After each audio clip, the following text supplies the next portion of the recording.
Hello, distinguished audience. Today, I'll be talking on the topic of a social concern. If I may ask you rhetorically, should smoking in public places be banned? Just for your information, standing on this air street just right behind this lectern is Simeon Abogurin, the pretty medical student with the issue of words from the scholastic Ocean State University, and I'll be opinionating on the contextual implication of smoking in public places. To start with, I want to believe that each and every member of the audience listening to me right now actually has an inkling of what smoking is, unless you just want to try to exhibit some hypocritical silence. But please, can you permit me as a medical student to actually analyze the contextual meaning of smoking and conceptualize its eventual definition from the purview of a medical clinical perspective? If that is a yes, based on my deduction from my reasoning faculty, I present the inferential semantics of smoking to you as the inhalation and exhalation of noxious flames as it passes through your otorhinolaryngological pathway. What do I mean? I mean it's actually the breathing in of the dangerous wisp and the breathing out of the harmful puffs of smoke, vapor, or flames from cigarettes, cigar, marijuana, cannabis, vapes, or whatsoever as it passes through the tracts of your ear, your nose, and your throat. So now, having explained the definitive nitty-gritty of smoking, can I tell you a fun fact? Do you know that a chronic active smoker inhales just 20% of the smoke and exhales 80% of the smoke to the surrounding, while an unsuspecting passersby inhales the 80% in its entirety, hook, line, and sinker? Can I tell you that if such an unsuspecting passersby is subjected to a prolonged, or should I say a repeated exposure to this atmospheric pollution caused by cigarette smokes, such a person can be comfortably tagged a chronic passive smoker? Do you now know that both the chronic active smoker and the chronic passive smoker actually share in their risk of vulnerability to cardiopulmonary disorders? A very good example of a cardiac disorder may include aortic aneurysm, congestive heart diseases, amongst others. And another manifestation of the pulmonary disorders can include stuff like COPD. What is COPD? That's a chronic obstructive pulmonary disease, which is subdivided to either emphysema or chronic bronchitis. At the end of the day, the cardiac disorder can culminate in a myocardial infarction, otherwise known as an heart attack, and the pulmonary disorder can culminate in possibly lung cancer. Ladies and gentlemen, may I inform you that I, Simeon, standing right here in front of you, I am not a cardiologist, neither am I a pulmonologist as a medical student. But this fact, I know for sure, and if it's not this fact, please can you tell me what else is? Also, according to Chapter 4, Section 34, Subsection 1 of the Nigerian Constitution, it says that every individual is entitled to respect for the dignity of person. Do you know that smoking in the presence of some people is regarded as an humiliation to their dignity and an ignominy to their identity? In fact, it's even perceived as a threat to their security. So why then do we continually torture the self-esteem of a fellow human, having reviewed so unambivalently in the constitutional provision of Chapter 4, Section 34, Subsection 1, Paragraph 8 of the Nigerian Constitution that no one or no person shall be subjected to torture or to inhuman or to dehumanizing treatment or degrading treatment? Ladies and gentlemen, may I tell you that I, Senior standing right here in front of you, I am not an human rights activist. But this fact, I know for sure, and if it's not this fact, can you tell me what other one else is? More often than not, when you smoke, you are high, and when you are high, you are easily predisposed to perpetrating nefarious activities.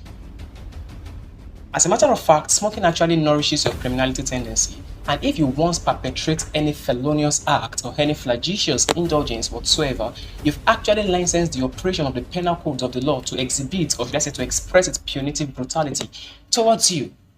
And once you are entrapped within the web of discipline of the law, you are provided with no sense of immunity or impunity whatsoever. Ladies and gentlemen, the aftermath of this precaution is that it forestalls the paroxysm of an arrogative aggrandizement that the hysterical illusion of smoking gives. Ladies and gentlemen, I am not a criminologist, neither am I a lawyer, but this fact, I know for sure, and here is not this fact, please can you tell me what else is? Do you know that smoking is quite deleterious to the well-being of the atmosphere, the lithosphere, the stratosphere, and the hydrosphere? In fact, the biosphere as a whole, I mean the universe as a whole, is faced with a plethora of environmental threats of socio-political concerns. A very good example is the global warming phenomenon that we talk about on a daily basis on the media. Let me tell you another fun fact. It is recorded that 4.5 trillion of cigarette butts are actually disposed indiscriminately in the world. I want to believe you all have an idea of what cigarette butt is.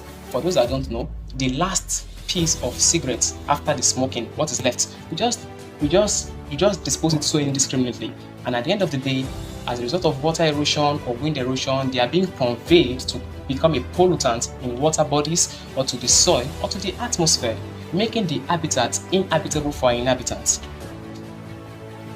And theoretically, it is believed that this cigarette butt is biodegradable, but realistically speaking, it's not really, because it takes a very, very long time before it can decompose, because it's made up of cellulose acetates. Ladies and gentlemen, I am not a meteorologist. Also, I am not an astronomer. Neither am I an environmental scientist. But this fact, I know for sure. And if it's not this fact, please can you tell me what other one else is? Ladies and gentlemen, please can we just make a quick detour from the course of this enlightening discourse. Indeed, I must admit unashamedly that amongst my audience, there are judges, and it would be quite presumptuous of me if I fail to recognize the presence of this respectable jury. And to the jury, based on your perspicacious nature, you may want to regard my presentation as a poignant definition of intellectual hubris. But please and please, this is not the case. In fact, in all honesty and unbiased sincerity, I would like to reiterate that I really recognize the relevance and I so much respect and salute your presence with no court nod. Hello, highly distinguished consortium of intellectual judges. Standing right here in front of you is Simeon, and I would like to tell you that I am not a man called General Anthony, who is the Attorney General of the Federation of Operation Feed the Nation. But let's call a spade a spade. I've actually fed the nation of my congregation with my convincing notions. May I also tell you that I'm not a lady called Esther, who once worked at the bar, who eventually became a barrister.